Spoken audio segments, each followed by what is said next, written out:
narrative of men and males just being losers has been pushed for various reasons. I'm pretty sure you may know uh, a place or two where you've heard, you know, where the men gender is less than. But we're not discussing that this time. We're discussing the opposite side of that coin. Listen, I mean, no lies detected. This woman sit up there and clearly just stated that every relationship that she's been in, she messed it up. Every relationship that she's been in, she messed it up. She was the problem. She was toxic. She was disrespectful. She was all these things. And she keeps saying she attracted good men, but every man that she attracted, she messed up the relationship. So she's admitting that she was the problem. So this is why when women like to try to blame men for everything, I don't buy it, because there are women who literally tell you and show you that, hey, yeah, I've come across good men. First off, you don't really want a good man. You want a toxic man because you're toxic. A lot of these women meet good men who were good dudes, but you messed that up because of your nature, because you are screwed in the head, because you're batshit crazy. You messed every relationship she was in. She was the problem. She messed that up. But a lot of women don't acknowledge that or admit to that. They just, sit back and want to say, oh, well, he was toxic, he was this, without acknowledging that they were toxic as well, and probably more toxic than him. And that's usually the situation. You know what I'm saying? And so when they're saying, oh, there are no good men out here, no, there's not a lot of good women, because y'all ruin every relationship you've been in with good men because you're not ready for a good man. You don't know how to handle. This is why they always saying, oh, you got to be able to handle me. No, you don't know how to handle a good man, because he doesn't do it for you. He throws you off because you're ready to get loud and aggressive and obnoxious.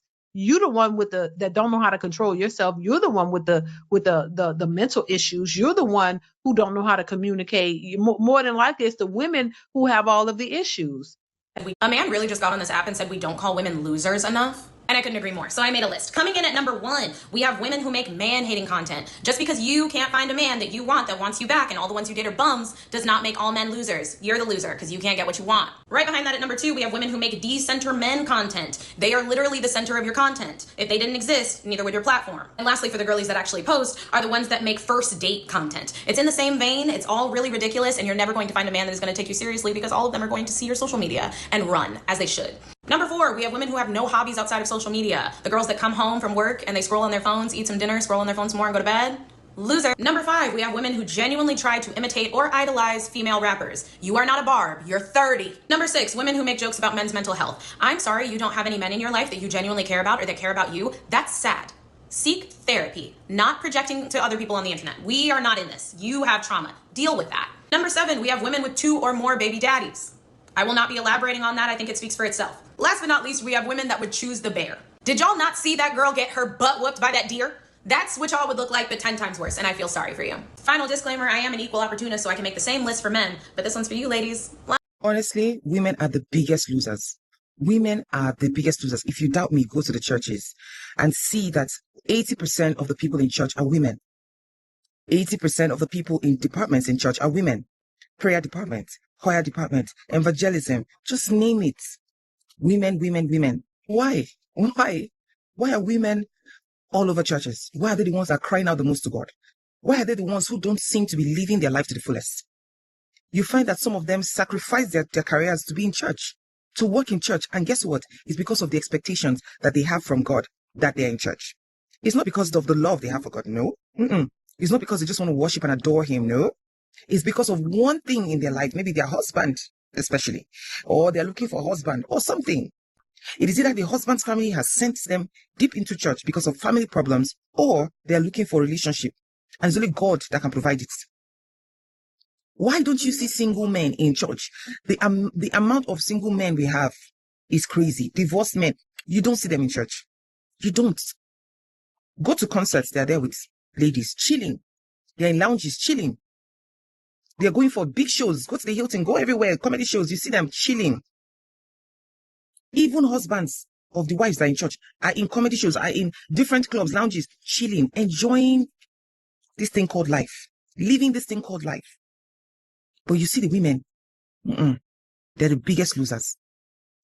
In just 24 hours, praying. What are they praying about? In most times, is that God should change the man they married. God should make him into a saint, a perfect man.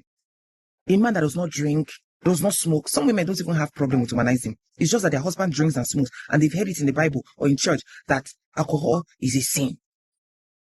So they want that spirit of alcohol to leave their husband. They want that. You see, the prayer is crazy. At what point do you get to enjoy your husband? At what point do you get to enjoy him the way he is? Nobody is perfect. Nobody is perfect. As long as you have decided to marry that man, you need to find a way to love him. You need to enjoy your life. You need to go out for comedy shows with your husband. You need to go to beer parlor. It's unkobi. It's here with your husband. You need to live life. You need to enjoy life. You don't even know there's anything called cinema because you have never been there. But he's there every weekend with his side chicks because he knows you'll be in church. You prefer church over going with him.